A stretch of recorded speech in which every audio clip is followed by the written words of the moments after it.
Joaquín, ha llegado un momento estelar y esperado por nosotros y por nuestro público. ¿Qué es lo que tenemos? Así es, nosotros en muchas ocasiones vemos en los diferentes medios de comunicación cuando una persona que es arrestada, lo maltratan o si pierde la vida, o cuando un policía también pasa por la misma situación, las personas se quejan. ¿Dónde están los derechos humanos? ¿Dónde están los representantes de los derechos humanos? Bueno, pues para eso nosotros tenemos hoy a Manuel María Mercedes, quien es presidente de la Comisión Nacional de los Derechos Humanos. Así es que, bienvenidos a Su Mundo con el Pueblo, y nos gustaría iniciar hablando un poco cómo nos encontramos en esa parte que hemos mencionado. ¿Por qué siempre se dice que la Comisión de los Derechos Humanos no sale al frente cuando un agente es atropellado? Empezamos duro, pero bien, de todas maneras yo quiero agradecer a ustedes, al equipo, a su productora, puedo decirlo, si no ustedes me corrigen. Claro. Y por el esfuerzo, y de verdad que yo he quedado, debo decir, me gusta decir las cosas como yo las siento, impactado, porque yo no había venido a estos estudios, ni había venido a esta planta televisiva. De verdad es que cuando la vi, y sobre todo ese color verde que es llamativo, digo yo, pero bueno, estamos avanzando.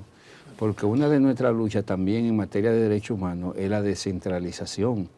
Y antes, ustedes saben que los medios estaban centralizados. Sí.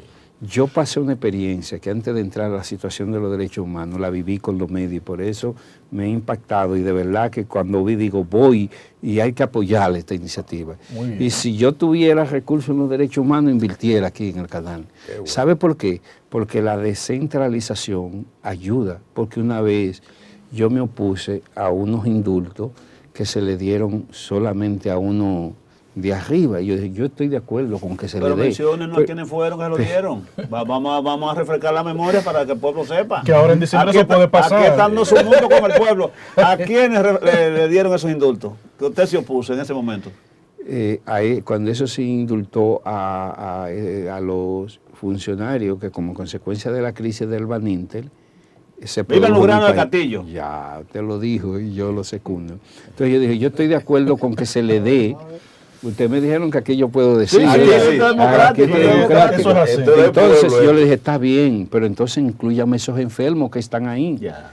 Y entonces eso no cayó bien a un sector que manejaba los medios en ese entonces, en el marco de la centralización. Y le dijeron, mira, lo que hace un morenito ahí en Derechos Humanos no me le pase nada. Y me bloquearon. Lo bloquearon. Usted no salía en el Caribe. No, usted no salía en el Listín. Ay, no. En ese momento, porque no, era el grupo de Ramoncito Valle Comparte. Exactamente, y me bloquearon. Yo tuve que hacerme valer de un amigo, y entonces le dije a un amigo que también era del grupo y se había visto también involucrado en el expediente, pero yo siempre he sido de los amigos en la buena y en la mala. Y entonces en ese medio de esa desgracia de él, que afectó mucho a su familia, a tal punto que casi perdió la fortuna, y entonces mira, pero así no, ese no es el ejercicio de la democracia, dile que me bloqueen porque yo lo que estoy diciendo es una razón. Si a usted lo van a indultar, pues indúlteme y entonces vamos a equilibrar la cosa. Claro. Y fui abriendo el camino. Y entonces hasta que me desbloquearon. Pero ese indulto, siguiendo el hilo conductor, no fue el menos malo. No. Porque en algunos gobiernos se indultaron narcotraficantes. No, claro, no. Yo no estoy cuestionando el hecho de que le indultaran, sino de que si indulten a uno, pues también inclúyame a los otros. Sí. Es decir, no solamente me privilegie los adultos de ciudadanos con renombre y entonces lo de a pie, y aquellos que inclusive están enfermos, que ya van a morir a su casa, pues inclúyemelo ahí. Claro. Y entonces equilibramos un poco. Eso era lo que nosotros buscábamos, el equilibrio de que está bien, no nos oponemos a aquello, pero también incluyanos es como, escúchame, Joaquín, es como que se da ahora, porque recientemente, aunque pagaron su fianza, salieron a la calle una serie de individuos que supuestamente y alegadamente el Ministerio Público le está sindicando de haber cometido actos de corrupción. Pero hay más de 1.500 presos en la Victoria, en la cárcel del país. Eso vamos a entrar en el tema ahorita.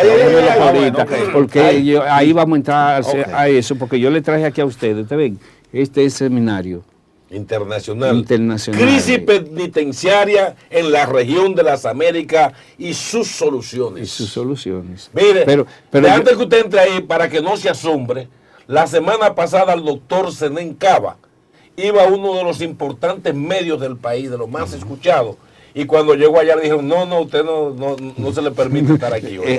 Porque lo que le está claro. ¿En qué medio fue? Él no dijo bien. ¿Está en la 27? Está por la 27. Y yo le traje aquí fresquecito, primer medio que se hace público, se lo guardé a ustedes como primicia. Hay una primicia. Atención, país. Miren, aquí está el informe anual sobre la situación de los derechos humanos en la República Dominicana, con una fotografía, y aquí recoge todo en el sentido de la primera pregunta que no estoy evadiendo y que están aquí. Arranque. Este informe sobre la situación de los derechos humanos, yo se lo voy a dejar porque tiene muchos aspectos en la que después ustedes pueden comentar, y si tenemos que volver, aquí estaríamos a la disposición.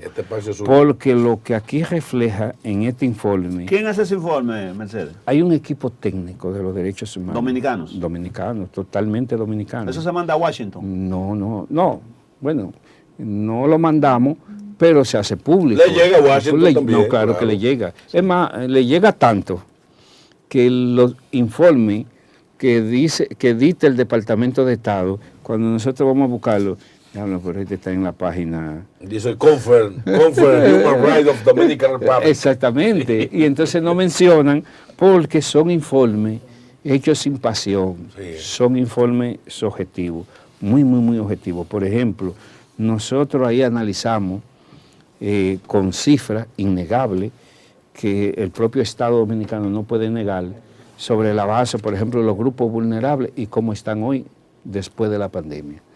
Y los datos que nosotros revelamos aquí dejan al Estado muy mal parado en ese primer capítulo, en el marco de lo que son los grupos vulnerables. Ahí vemos la comunidad LGTB, ahí vemos los presos, ahí vemos todas esas circunstancias que más adelante yo le voy a decir. Pero ahí mismo vemos la situación de la vivienda. Y entonces en este informe hay datos muy concretos y yo puedo decirle, bueno, ¿qué ha hecho el actual Ejecutivo en materia de la vivienda? Bueno, el que quiera saber qué ha hecho y qué no ha hecho, aquí están. Pero hay unos problemas que tenemos 2 millones de dominicanos que no tienen acceso a la vivienda. Entonces usted no son objeto de crédito.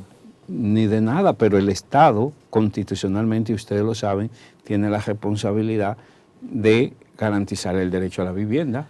Aunque lo acusaron de ser asesino, de desaparecer jóvenes, de alguna manera el doctor Balaguer cumplió con ese precepto. Bueno, aún en contra, ¿verdad?, de la diferencia que tuviéramos con el doctor Joaquín Balaguer, pero la realidad es esa. Si usted ve todo eso residenciales que hizo el doctor Balaguer, respondía precisamente a que él decía, pero hay un derecho constitucional, que los sectores de medianos ingresos de la sociedad tienen derecho a una vivienda. Entonces, como estaba en esa época, porque ahora construir una vivienda, no tengo que decirle porque de eso usted sabe más que yo. Pero hay un problema que también a nosotros nos preocupa, no solamente el de Millón, es el problema también de los desalojos que se están haciendo en comunidades con 20 años, 30 años, 40 años. ¿Derecho adquirido tiene esa Derecho persona? adquirido en terreno que la mayoría son propiedad del Estado y con el agravante que es el propio Estado que en vez de buscar, a pesar del programa de titulación, pero entonces, ¿qué hace el desaparecido Consejo Estatal del Azúcar? Bueno, fueron comunidades que se situaron ahí, en vez de buscar los que están ahí viviendo y decirle, mire, ustedes están en terreno, nosotros vengan, le vamos a resolver su situación, vamos a venderles a ustedes. Entonces resulta que no. Entonces, yo no sé si ustedes en estos días comentaban también de lo que acaba de pasar con los terrenos del hipódromo. ¿Usted entiende? Una comunidad, eso está todo lleno de casas. Eso es detrás de donde están las oficinas de la UNSA. Es correctamente allá, correcto, en Santo Domingo. ¿Eso lo desalojaron por ahí, Mercedes? No, lo que pasa es que entonces, después que está todo eso ocupado, sí, con residencia y casa, sí, ahora se destapa que el Estado vendió eso, lo regaló, y dentro de eso entonces el ministro de Vivienda y Edificaciones se beneficia a través de una compañía de la que le falta. Correctamente. Entonces yo digo, pero estamos perdiendo el criterio, porque lo que deberían hacer es juntar a esa gente y entonces resulta que véndale a esos propietarios que están ahí de manera directa. Un segundo. O sea, dentro del canódromo hay personas viviendo. No, porque es los terrenos que ubica toda esa área. El entorno. El entorno y toda esa parcela que ubica el entorno del hipódromo. Del canógrafo. ¿No hay conflicto de intereses, Mercedes, ahí? De un funcionario aprovechar que tuvo con 2 meses en el puesto, entonces se adjudica a través de un mecanismo supuestamente legal, se adjudica unos terrenos del Estado que dicen algunos que están subvaluados porque... Totalmente, no es que lo están. Valen $300 millones, 80 y se lo dieron en 5. Exactamente, entonces... Qué bueno es el dulce de leche. Wow. Y son de las cosas que salen a reducir en este informe, un informe hecho con la objetividad. Otro problema que son las ejecuciones extrajudiciales, que ahí entramos a darle respuesta. Oiga, ¿qué pasa? Aquí en el país, en los distintos gobiernos, incluyendo había un alto índice de ejecuciones comprobadas y estudiadas extrajudiciales. ¿Qué resulta? Eso con la denuncia, la lucha de los derechos humanos, logramos disminuirla. El año pasado, cuando buscamos el informe 2021 y ahora buscamos el 22, nos damos cuenta entonces que ha habido un incremento. ¿Un incremento? Totalmente. Por ejemplo, el año pasado no pasaron de 80.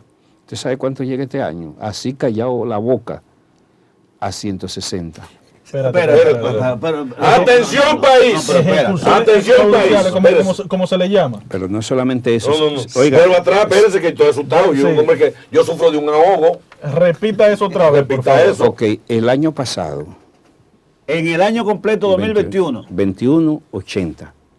En el 2022. Que no ha terminado.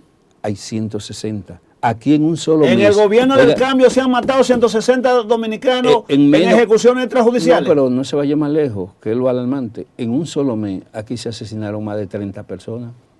Y oiga, aquí están citados, y yo llamo a que aquí están citados nombres y apellidos de ejecuciones, que por eso es que usted hacía la pregunta ahorita, y yo voy a morir con una posición. ¿Por qué que usted no me puede decir un intercambio de disparo y darme el tiro por detrás? ¿O somos indios? Tiro por detrás y fue un intercambio de disparo. Y fue un intercambio de disparo. Mire, hay un caso que a mí me duele mucho, porque ustedes, nosotros que tenemos hijos, uno sabe lo que es tener un hijo. Hay un joven en el caso, yo llamé al director de la policía y lo llamo y le digo, señor director, el joven se iba al otro día para Estados Unidos. Cuando una gente se va, es natural, celebra, sí, igual como cuando gana un equipo.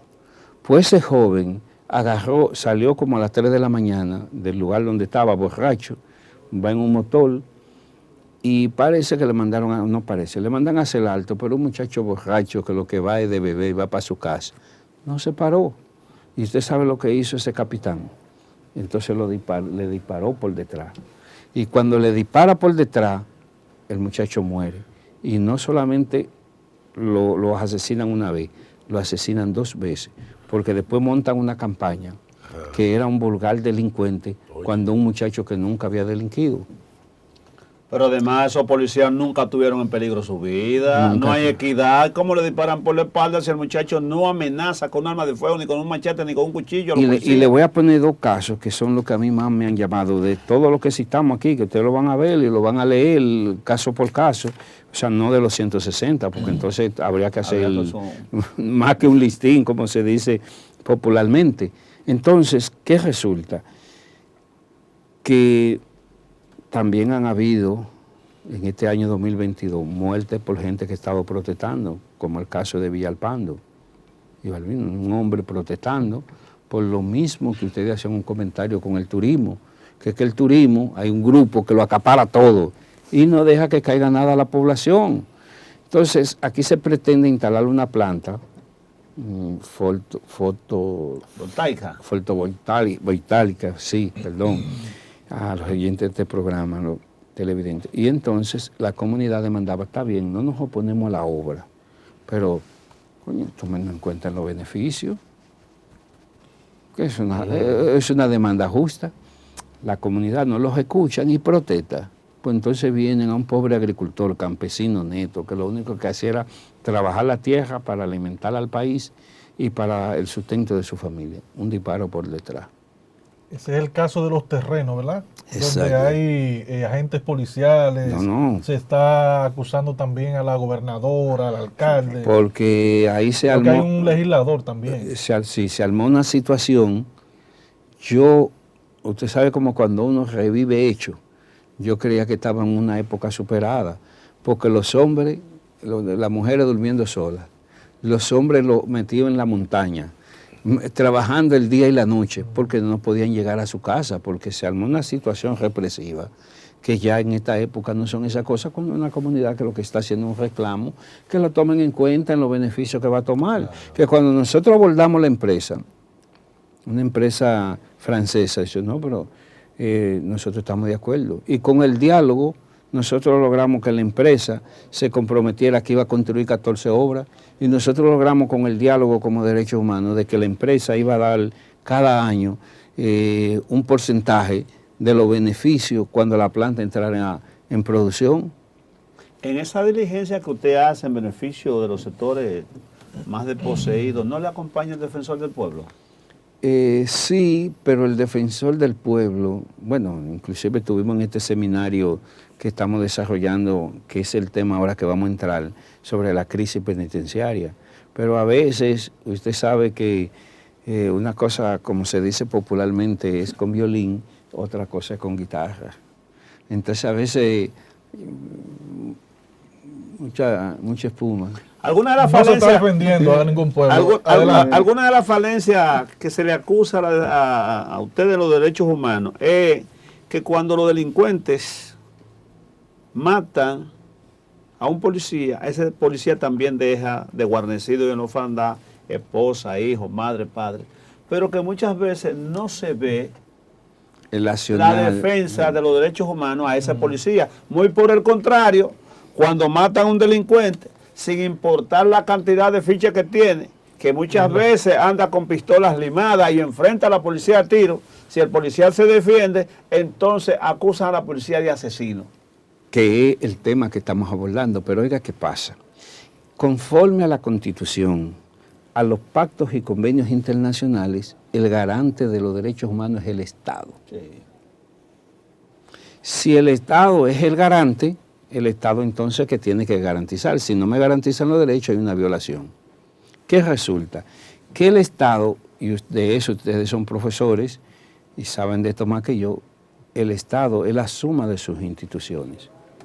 ¿Qué resulta? Que la gente no entiende, porque todavía los derechos humanos tenemos muchas cosas todavía que solucionar aún en el 2023, es que entre particulares no hay violación de derechos humanos.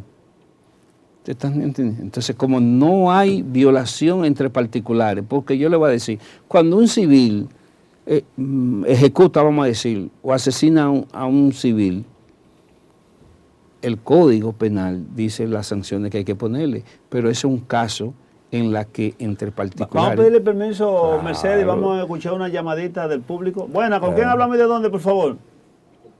Pero es un caso. Buenas noches. Adelante. Buenas noches, adelante. Primero yo conozco a Mercedes porque es mi vecino. Muy bien, adelante. Sí. Yo conozco a Manuel Mercedes porque es mi vecino aquí en Las Flores, le hablo a Manuel Marte. Adelante, Manuel. Pero yo quiero saber si los derechos humanos tienen las estadísticas de solamente un año, ¿cuántos hombres serios han asesinado a los delincuentes, incluyendo los pensionados de la policía, de la Fuerza Armada, que lo han matado todo y están en las armas? Yo entiendo que no se resuelve matando personas, esa no es una solución a los problemas sociales. Pero los derechos humanos no salen en defensa de los centenares de hombres asesinados honestos, que la delincuencia lo ha matado para robarle su dinero y quitarle las armas. Yo quiero saber si tienen las estadísticas, ¿cuántos han matado en un año? Sí, mire, sí, tenemos las estadísticas. Y no solamente de cuánto, si nosotros le decimos que en este informe también están recogidos, conforme a las estadísticas que nosotros, mire, hay 160 civiles, y cuando le sumamos los oficiales que en el cumplimiento de su deber, porque eso es otra cosa que a veces el pueblo no diferencia, no es lo mismo cuando un policía, un oficial, cae en el cumplimiento de su deber, cuando se registran también muchos casos de que muchos mueren porque también ellos tienen su derecho, pero entonces eso es un asunto individual, porque o están en un colmadón, o están tomando, o porque ellos mismos están involucrados en casos de asuntos de asalto, como se ha demostrado, y entonces eso no es lo mismo. Entonces la gente cree, cayó un policía, pero vamos a ver las circunstancias que cayó.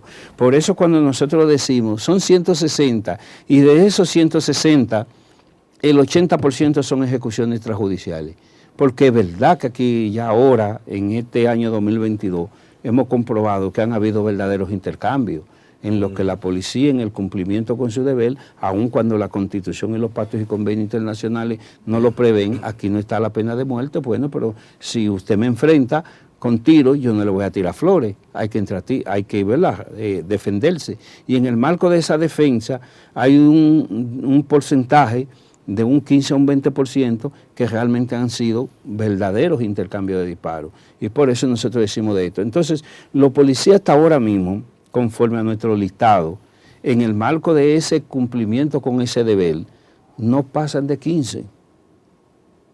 Que ya son muchos, de hecho. Que son muchos también, porque nosotros quisiéramos que nadie tuviera que perder la vida, ni los policías, porque son gente del pueblo y también tienen derecho, pero ni mucho menos la persona que de una manera se ve involucrada en un acto contrario a la ley, porque lo que la ley lo manda es apresarlo, someterlo, y como consecuencia de eso pudiera ser. A mí me da un miedo grande, Mercedes, sobre todo que por la irresponsabilidad del gobierno y sus autoridades, la delincuencia que viene desde arriba, porque quienes dirigen la delincuencia es de arriba, qué señal manda el gobierno, sus autoridades, sus ministros hacia abajo. Exacto. Por esa irresponsabilidad, hoy por hoy, al irse de las manos al gobierno y a las autoridades el tema de la delincuencia, es la propia sociedad dominicana la que han llevado a que pida que maten gente.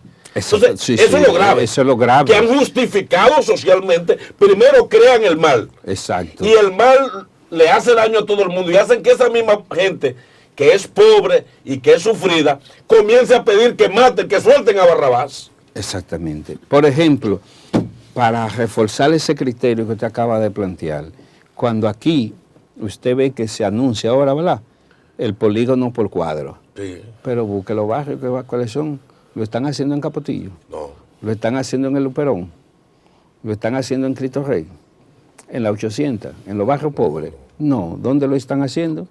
Donde viven los popis, los ricos. A los ricos que hay que cuidar en este país. ¿Usted entiende? A los millonarios, a los sangre azul. Como usted dice, que son los responsables de toda esta situación. Porque estamos en un sistema de desigualdad social que lo que nos genera es la violencia y nos genera la criminalidad. La verdad, esa es la verdad.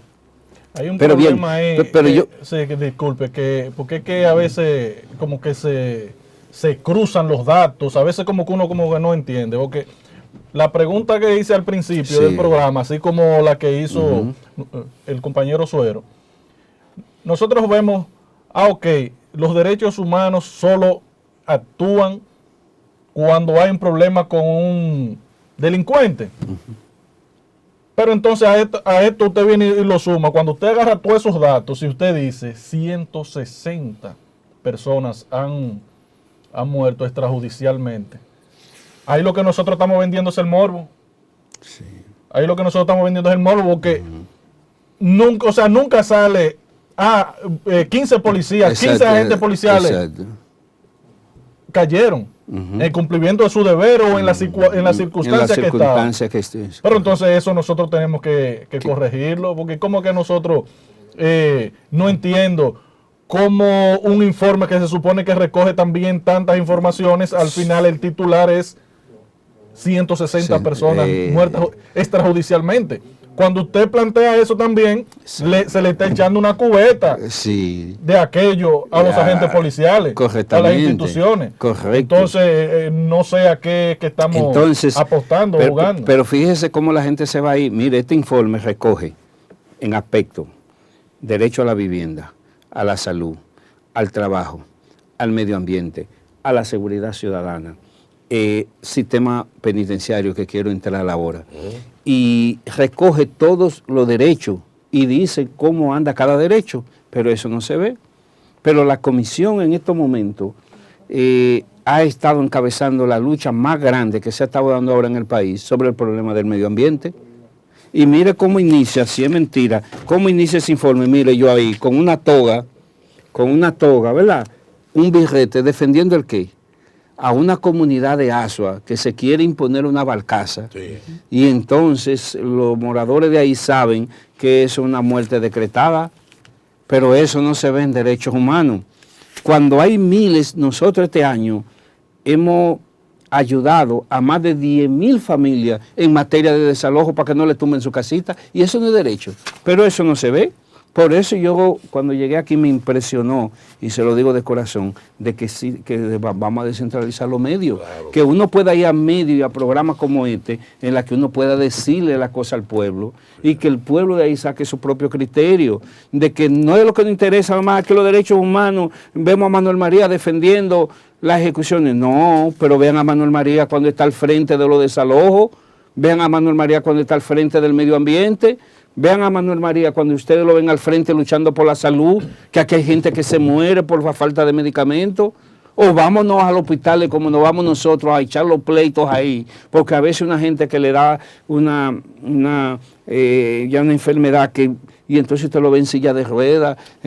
Manuel María. Entonces, vamos a ver los aspectos de derechos humanos que nosotros también defendemos, y entonces eso no se ve. Y eso, como te digo, eso no se destaca. Ustedes resaltan también esa parte, porque es que esos son los titulares. Bueno, Manuel pero María, esa información ustedes deben de darla a conocer. Pero la damos a conocer, pero en espacios como este que nos lo permiten. Pero cuando usted tiene esos medios tradicionales, ¿por qué yo vengo aquí? ¿Por qué yo hice el esfuerzo y me comprometí que estoy aquí? Porque aquí me permiten, ¿verdad? Ustedes pusieron un ejemplo ahorita del CENEN. Entonces nosotros aquí estamos diciendo, pero no solamente decimos, estamos entregando un informe. Chequéenlo a partir de mañana para que ustedes vean cuáles medios lo destacan. Manuel María, 80 el 2021 y 160 en lo que va de años. Exacto. Son 240 ciudadanos que han sido ejecutados, 240 ciudadanos que han sido ejecutados a través de muertes extrajudiciales. ¿Tiene la Comisión Nacional de Derechos Humanos alguna estadística de cuáles de esos policías que se han vuelto envueltos en esos crímenes hay sentencias firmes condenándolos? No la hay. Ese es el otro problema, que no hay régimen de consecuencia. Y ni siquiera la Fiscalía, el Ministerio Público, nosotros nos querellamos con el caso de Asua, y a 2 meses, llevándole nosotros las evidencias al fiscal, todavía ni siquiera ha abierto una investigación sobre un caso que fue una protesta de ese agricultor. Nosotros abrimos una investigación sobre el caso del joven de La Romana que fue ejecutado, pero yo le voy a poner un ejemplo. Cuando nosotros decimos hay tortura, hay maltrato, yo tengo un video que se lo puedo mandar, en la que resultó que una señora es esposa de uno que figura aquí también, que resultó, él era de la DGC. Ese fue el joven que se vio envuelto en un conflicto con un alcalde. Nosotros, lo que nos acusan mucho, de que no defendemos policía. Entonces nosotros asumimos y le dijimos al Ministerio Público, mire, usted no puede mandar a ese muchacho para privación de libertad. Usted tiene que darle una garantía para que se investigue y el muchacho sale bajo una presentación periódica. Pues él se va a beber para Capotillo. Lo que yo le decía es un ejemplo palpable. Sí. ¿El de la DGC? Sí. Entonces se puso a beber con unos amigos, entraron en discusión, después de borracho, el amigo terminó matando al policía de la DGC. Ese policía, ese señor, la esposa se le entrega a la policía, ¿verdad? Yo no sé, porque el tipo económicamente no es quizás como ustedes o como yo, él tiene hasta préstamo, él es prestamista de ruta de vehículos, tenía dinero y yo digo, bueno, pues entonces se dio, eso lo digo yo, ¿verdad? Se escapó de la policía. ¿Se entiende? Entonces usted sabe lo que hacen ellos, que entonces apresan a la mujer. Y oiga, yo tengo en ese video, y se lo mandé al director de la policía, que uno que tiene su esposa, pero uno tiene su hijo y tiene su madre. Lo último que hicieron fue que esa señora, oiga bien, le pidió ir al baño después de estar sometido a tratos cruel, inhumano y degradante, que hasta sus necesidades biológicas no la dejaron hacer porque le abrieron la puerta. Y ellos ahí, como estamos nosotros aquí, hay un baño, hágalo ahí, con la puerta abierta. ¿Cómo va a ser? Así mismo. Y lo narra, y lo tengo, y yo se lo mandé. Régimen de consecuencias ninguno. Pero miren, yo quiero entrar. Es una pena. Dele, Es una una pena. pena. Sí, vamos a entrar. Vamos al sistema penitenciario de lo que está pasando. ¿Se sigue vendiendo droga en las cárceles? No, más que en cualquier barrio. Oiga, en La Victoria. Atención, país, atención. Tú me cuestionaste cuando yo te dije que yo vi en varias ocasiones, cuando fui a visitar clientes, Sí. vendiendo droga a la libre. Más. ¿Y quién la entra esa ¿Y dónde droga? está la humanización que aquí se No, vendió? todo eso se quedó en el pasado. Pero oigan la grave, ¿por qué nosotros hemos dominado este seminario, crisis penitenciaria y sus soluciones? Porque nosotros en el año 2001 iniciamos un proceso de humanización del sistema penitenciario en la República Dominicana. Se empezó con Hipólito Mejía, Leonel hizo un avance extraordinario, tengo que reconocerlo. Danilo más tímido, pero también lo hizo. Pero ahora en el 2022 y las nuevas autoridades... Ya avanzó más. ¿A dónde? No digo yo. No, ha retrocedido, Gobierno, pero, cambio. pero estamos en crisis. Entonces, como si avanzamos y estamos en crisis. Y entonces, oigan unos datos, pero oiga, un dato sencillo para que los que televidentes de este programa vean. Oiga, tenemos 28,000 privados de libertad, ¿verdad?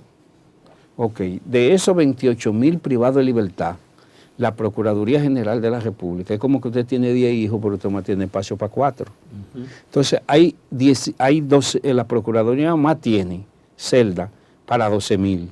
Entonces hay 16,000 que están viviendo, oiga, encima de los sanitarios, durmiendo en el suelo, con un hacinamiento que se pasa al 200%, en condiciones infrahumanas e indignas. Mal alimentado. Pero mal alimentado. no, No, Esos son los datos de antes del 2000. no, del 2022 le estoy hablando. Este es un informe del 22 y Mamacita. ustedes lo van a ver. ¿Qué dice Miriam al respecto? A mí lo que me duele de la magistrada, que yo luché por un Ministerio Público independiente y yo creí que real y efectivamente, y es lo que me duele, esta situación que habíamos venido luchando y que los otros distintos presidentes habían sido consecuentes. Entonces el presidente Luis Abinader dictó un decreto, que es el 456, que declaró de alto interés la reforma penitenciaria, y eso se fue al zafacón de los ¿Lo ha libros. defraudado este gobierno en esa materia? Totalmente. Y no han hecho, oiga bien, una sola celda no la han construido. Con el agravante entonces que usted tiene 28,000. Usted nomás tiene espacio para 12,000, hay 10,000, pero no se ponen medidas alternativas. Pero la Nueva Victoria está vacía. Bien, pero eso debió haber estado concluido. Y por politiquería, por toda esta cosa. Pero déjame darle. No, o sea, las autoridades todavía no manejan esos datos. No, eso no, porque yo le dije que era una María, premisa. Es una primicia que está hablando aquí. Atención, pueblo. Déjeme darle este dato. Concluya. Oiga lo grave. Aquí hay un 65 un 70% que son presos preventivos. Usted sabe como abogado lo que es un preso preventivo, que es una gente que no sabe. O sea, de cada 100, 70 es preventivo. Pero de ese 70%, el 55% tiene más de 1 año y 2 años que no vea un juez. Y ahí preso. Y ahí preso. Violándole todo su derecho. Yo me voy aquí. Este país que pero rápidamente, antes que concluya el espacio, los Estados Unidos tomaron una medida en contra del Central Romana, prohibiéndole que vendan azúcar y otros derivados en su territorio, bajo la égida que ahí hay práctica esclavista, xenófoba, y que no se le da un buen trato a los trabajadores. Su opinión al respecto. Un apoyo total a ese informe. ¿Usted sabe por qué? Duela no a quien no duela, porque ese informe, lo que ha pasado con ese informe es, ese informe tiene más de 5 años de investigación seria que se estaba haciendo. Aquí vinieron legisladores, aquí vinieron periodistas, aquí vinieron investigadores, es más, aquí vino delegaciones que se fueron a dormir, lo que no hacemos muchos dominicanos, que no vamos, no somos capaces ni de ir a un batey ahí para que vean. Y entonces eso se fue acumulando, esa investigación, que ha resultado que esa investigación ahora se hizo pública en un momento no apropiado, porque hay una crisis política y social en Haití, que hay cierta medida. Por ejemplo, nosotros, voy a confesar aquí, yo vengo de una reunión del Palacio. ¿Por qué? Porque nosotros hicimos una propuesta como presidente. Ok, el presidente, la ley le da la facultad, ¿verdad?, para que pueda deportar, pero usted tiene que hacerlo eso en el marco de la ley. Y nosotros le propusimos al presidente, vamos a hacer un acuerdo para que los derechos humanos supervisemos las deportaciones. ¿Para qué? Para acabar con la mafia. Exacto. Que allí hay, ellos saben que cuando estemos derechos humanos, nosotros como nos vamos a coger corte, y ellos saben, vamos a decir las cosas como son. No es que usted no lo pueda deportar, pero depórtelo en el marco de la ley.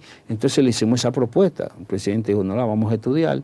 Y llamó al director de migración, reúnete con Manuel y mira a ver si pueden instalar eso.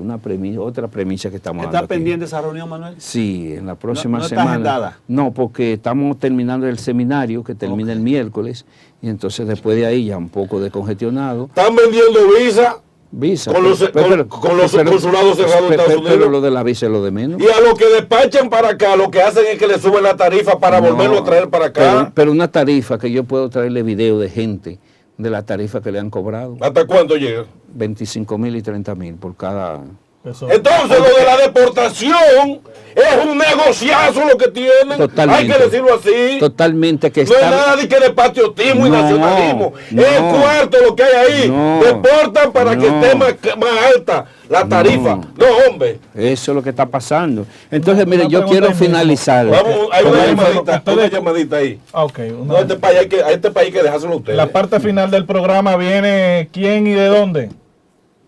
Te habla Juan de San Cristóbal. Adelante, Juan. Hermano, dile al defensor del pueblo que yo me crié en el Central Romana. Yo estudié en la escuela Central Romana. El Central Romana a sus empleados no lo pone a trabajar por día, lo pone a trabajar por ajuste. Y cuando usted le ajusta un trabajo, usted se toma el tiempo que usted quieren hacerlo. Lo mejor que le ha podido pasar a este país es el Central Romana. El Central Romana nadie paga casa. Nadie paga luz, nadie paga escuela. El Central Romana, una empresa como el Central Romana, si hubieran días aquí en este país, estuviéramos bien. Exactamente. Es un defensor del Central Romana. Pero oiga lo que hace, oiga lo que le digo a ese amigo televidente, con el respeto, ¿verdad? Porque tuvo la valentía de llamar. ¿Usted sabe lo que hace el Central Romana? Esos pobres braceros, cuando llegan a 40 años, que ya no tienen fuerza, usted sabe lo que han hecho ellos y lo que están haciendo, que entonces la casa que viven en los batalles lo desalojan y mandan a esos infelices, ese que está defendiendo, para la calle. Con una mano adelante y otra detrás. Totalmente. Sin prestaciones en la mayoría de los casos. Pero usted vio lo que hizo, como resultado de esto, usted sabe que acaba de hacer el Central Romana.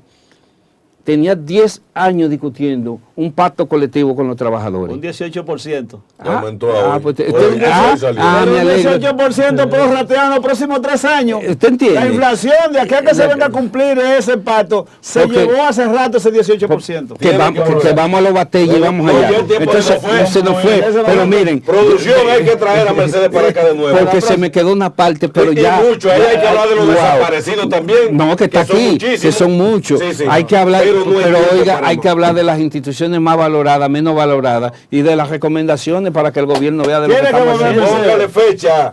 La productora le va a poner fecha porque Yo necesitamos aquí, Le entrego Ese formalmente informe el que fueron informe. primicias en Exacto. este su mundo con el pueblo